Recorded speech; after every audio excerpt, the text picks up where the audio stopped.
ଗରିଲା ଏବଂ ଗର୍ଭବତୀ ଝିଅର ପ୍ରେମ କାହାଣୀ। ଏହି ଗର୍ଭବତୀ ଝିଅର ପ୍ରେମ କାହାଣୀ ଗରିଲା ସହିତ ହୋଇଯାଇଛି, ଯାହା ଶୁଣିଲେ ଆପଣମାନେ ଆଶ୍ଚର୍ଯ୍ୟ ହୋଇଯିବେ ଓ ଆପଣମାନଙ୍କର ଲୋମ ଟାଙ୍କୁରି ଉଠିବ। କାରଣ ଗୋଟିଏ ଗରିଲା ସହିତ ଏକ ଗର୍ଭବତୀ ଝିଅର ପ୍ରେମ କାହାଣୀ କେମିତି ସମ୍ଭବ ହୋଇପାରିଲା। ଚାଲନ୍ତୁ ଭିଡ଼ିଓଟିକୁ ଷ୍ଟାର୍ଟ କରିବା। ଘନ ଜଙ୍ଗଲ କଡ଼ରେ ଅବସ୍ଥିତ ଏକ ଛୋଟ ଗାଁରେ ନେହା ନାମକ ଏକ ଗର୍ଭବତୀ ଝିଅଟିଏ ବାସ କରୁଥାଏ ବା ରହୁଥିଲା। ସେ ତାଙ୍କ ଜେଜେମାଙ୍କ ସହିତ ଏକ ଛୋଟ କୁଡ଼ିଆରେ ରହି ଆସୁଥିଲେ ଏବଂ ତାଙ୍କର ଭବିଷ୍ୟତ ସନ୍ତାନର ସ୍ୱପ୍ନ ଦେଖୁଥିଲେ। କିନ୍ତୁ ଯେତେବେଳେ ସେ ପ୍ରଥମ ଥର ପାଇଁ ସେହି ଗରିଲାକୁ ଦେଖିଲେ ଓ ତାଙ୍କ ଜୀବନର ଏକ ଅନନ୍ୟ ମୋଡ଼ ନେଇଯାଇଥିଲା, ଏହା ନେହା ଭାବି ସାରିଥିଲେ। ସେହି ଆଖପାଖ ଜଙ୍ଗଲରେ ଏକ ବିଶାଳ, ଶକ୍ତିଶାଳୀ କିନ୍ତୁ ସମ୍ବେଦନଶୀଳ ଗରିଲାଟିଏ ରହୁଥିଲା, ଯାହାକୁ ଗାଁ ଲୋକମାନେ କାଲୁ ବୋଲି ଡାକି ଆସୁଥିଲେ। କାଲୁ ପିଲାଦିନର ମଣିଷକୁ ଘୃଣା କରୁଥିଲା, କାରଣ ସେ ମଣିଷ ଶିକାରୀଙ୍କ ହାତରେ ତାଙ୍କର ପରିବାରକୁ ହରାଇଥିଲା। କିନ୍ତୁ ନେହାଙ୍କ ପ୍ରତି ତାଙ୍କର ଚିନ୍ତାଧାରା ଧୀରେ ଧୀରେ ପରିବର୍ତ୍ତନ ହେବାକୁ ଲାଗିଲା।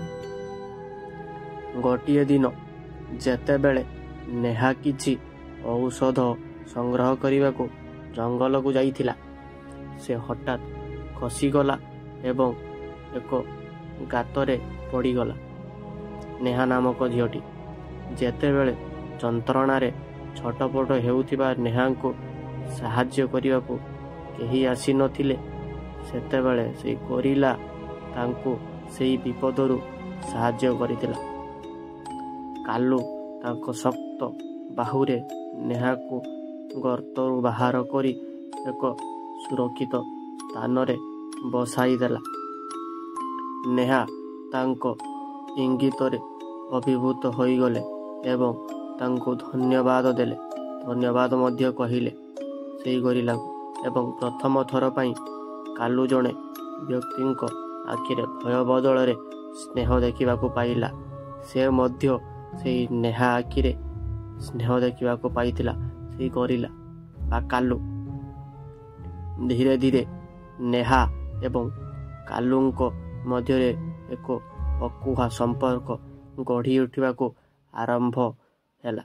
ନେହା ଯେତେବେଳେ ଜଙ୍ଗଲକୁ ଯାଉଥିଲା, କାଲୁ ତାକୁ ଦୂରରୁ ଦେଖୁଥିଲା ଏବଂ କେତେବେଳେ ତାଙ୍କ ପାଖରେ ଆସି ବସି ଯାଉଥିଲା।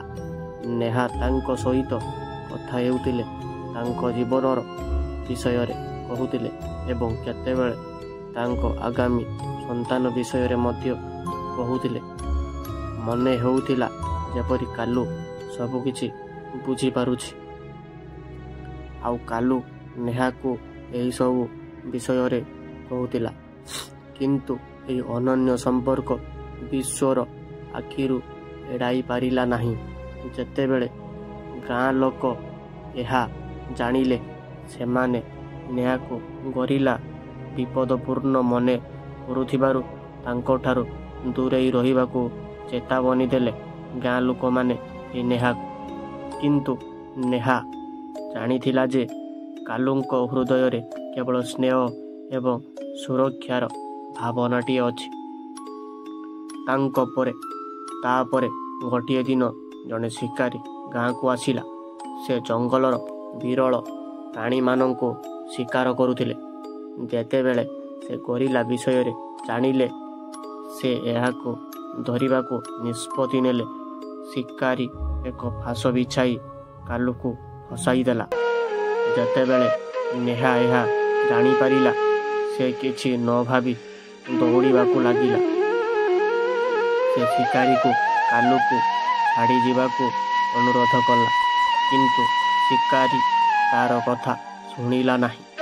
ତାପରେ ଏପରି କିଛି ଘଟିଲା ଯାହା ସମସ୍ତଙ୍କୁ ଆଶ୍ଚର୍ଯ୍ୟ କରିଦେଇଛି ଓ ଆପଣମାନେ ଶୁଣିଲେ ଆପଣମାନଙ୍କର ଲମ ମୋ ସବୁ ଟାଙ୍କୁରି ଉଠିବ ଆଉ ଆପଣଙ୍କୁ ଆଶ୍ଚର୍ଯ୍ୟ ମଧ୍ୟ ଲାଗିବ।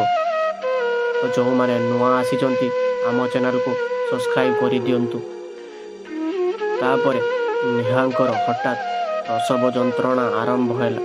ସେ ଯନ୍ତ୍ରଣାରେ ଛଟପଟ ହେଉଥିଲେ। ଶିକାରୀଟି ଭୟଭୀତ ହୋଇଗଲା। କିନ୍ତୁ କାଲୁ ତାର ସମସ୍ତ ଶକ୍ତି ଲଗାଇ ଜାଲ ଭାଙ୍ଗି ନେହା ପାଖରେ ପହଞ୍ଚିଗଲା। ସେ ତାକୁ ତାଙ୍କ ଦୃଢ଼ ହାତରେ ଉଠାଇ ନିରାପଦରେ ଗାଁ ଆଡ଼କୁ ଦୌଡ଼ିଲେ। ଗାଁରେ ପହଞ୍ଚିବା ପରେ ଲୋକମାନେ ଦେଖିଲେ ଯେ କାଲୁ ନେହାକୁ ସୁରକ୍ଷିତ ଭାବରେ ଆଣିଛି। ଅଳ୍ପ ସମୟ ମଧ୍ୟରେ ନେହା ଏକ ସୁନ୍ଦର ଶିଶୁକୁ ଜନ୍ମ ଦେଲା।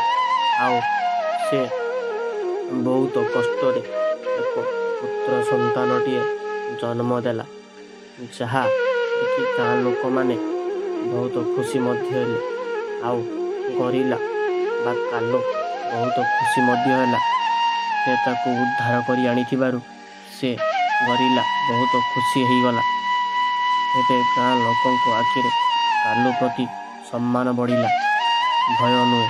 କାରଣ ସେ ନେହା ଗାତରୁ ଉଦ୍ଧାର କରିଲା, ଗାତରୁ ନେହାକୁ ଉଦ୍ଧାର କରିଲା ଏବଂ ଆଉ ତାର ଯେତେବେଳେ ପ୍ରସବ ଆରମ୍ଭ ହେଲା ସେତେବେଳେ ସେ ତାର ଜାଲ ତା ଉପରେ ଗୋଢ଼ା ଯାଇଥିଲା, ଯାହାଫଳରେ ସେତେବେଳେ ଗରିଲା ବା କାଲୁ ସେଇ ଜାଲକୁ ଛିଡ଼ାଇ ନେହାକୁ ବଞ୍ଚାଇ ଗାଁ ପାଖକୁ ନେଇ ଆସିଲା। ଆଉ ସେଠାରେ ତାଙ୍କୁ ସେ ନେହାକୁ ରଖିଦେଲା। ଆଉ ସେଇଠାରେ ସେ ନେହା ଟିକେ କଷ୍ଟ ହେଲା ପରେ ସେ ଏକ ପୁତ୍ର ସନ୍ତାନକୁ ଜନ୍ମ ଦେଲା। ଓ ଏଠାରେ ଗାଁ ଲୋକମାନେ ଭାବିଲେ ଯେ ଗରିଲା ବା କାଲୁ ନେଇ ନେହାକୁ ସାହାଯ୍ୟ କରିକି ଆମ ପାଖକୁ ଆଣିଲା, ଯାହାଫଳରେ ସେ ଏକ ପ୍ରସବ କରି ଏକ ସନ୍ତାନକୁ ଜନ୍ମ ଦେଲା। ଆଉ ସେହିଠାରେ ଗାଁର ଲୋକମାନେ କାଲୁ ପ୍ରତି ସମ୍ମାନ ବଢ଼ାଇଲେ ଓ କାଲୁ ସାହାଯ୍ୟ କରିଥିବାରୁ ତାଙ୍କୁ କେହି ଭୟ କରିଲେ ନାହିଁ, ଯାହାଫଳରେ ନେହାଙ୍କ ପିଲାର ନାମ ଆଦିତ୍ୟ ରଖାଯାଇଥିଲା। ଆଉ ଯାହାର ଅର୍ଥ ସେଇ ଆଦିତ୍ୟର ଅର୍ଥ ଥିଲା ସୂର୍ଯ୍ୟ। ଏବେ କାଲୁ କେବଳ ନେହାର ରକ୍ଷକ ନଥିଲା, ବରଂ ଆଦିତ୍ୟର ରକ୍ଷକ ମଧ୍ୟ ହୋଇଗଲା। ଏହି ଅନନ୍ୟ ବନ୍ଧୁତା ଏବଂ ପ୍ରେମ ପ୍ରମାଣ କଲା ଯେ ପ୍ରେମର କୌଣସି ଭାଷା ନାହିଁ ଏବଂ ପ୍ରତ୍ୟେକ ଜୀବରେ ଭାବନା ସମାନ ଥାଏ। ମଣିଷ ମଧ୍ୟରେ ସମ୍ପର୍କ ଯାହା ବି ହେଉନା କାହିଁକି, କିନ୍ତୁ ଗୋଟିଏ ମଣିଷ ଆଉ ଗୋଟିଏ ପଶୁ ସହିତ ସମ୍ପର୍କ ଏଇ କାହାଣୀରେ ଆମେ ଜାଣିପାରିଲେ। ଯଦି ସେଇ ଗରିଲା ଜଣକ ଝିଅକୁ ନ ବଞ୍ଚାଏ ତାହେଲେ ସେ ଝିଅର ମୃତ୍ୟୁ ହେବାଟା ସମ୍ଭାବନା ହେଇଥାନ୍ତା। ତ ଏହି କାହାଣୀ ଆପଣମାନଙ୍କୁ କେମିତି ଲାଗିଲା? ଏ ଗରିଲା ଓ ନେହା ବା କାଲୁ ଆଉ ନେହାର ପ୍ରେମ କାହାଣୀ କେମିତି ଲାଗିଲା ଆପଣମାନେ କମେଣ୍ଟ କରି ନିଶ୍ଚିତ ଜଣାନ୍ତୁ। ଯଦି ଭଲ ଲାଗିଥାଏ ତାହେଲେ ଆମ ଚ୍ୟାନେଲକୁ ଲାଇକ୍, ସେୟାର, ସବସ୍କ୍ରାଇବ୍ କରିବାକୁ ଜମାରୁ ବି ଭୁଲିବେ ନାହିଁ। ଆଉ ବେଲ୍ ଆଇକନ୍ ବଟନ୍କୁ ଦବାଇ ରଖିବେ, ଯାହାଫଳରେ ଏମିତି ନୂଆ ଭିଡ଼ିଓ ଆପଣମାନଙ୍କୁ ସର୍ବପ୍ରଥମେ ମୁଁ ପହଞ୍ଚାଇ ପାରିବି। ରହୁଛୁ, ଧନ୍ୟବାଦ।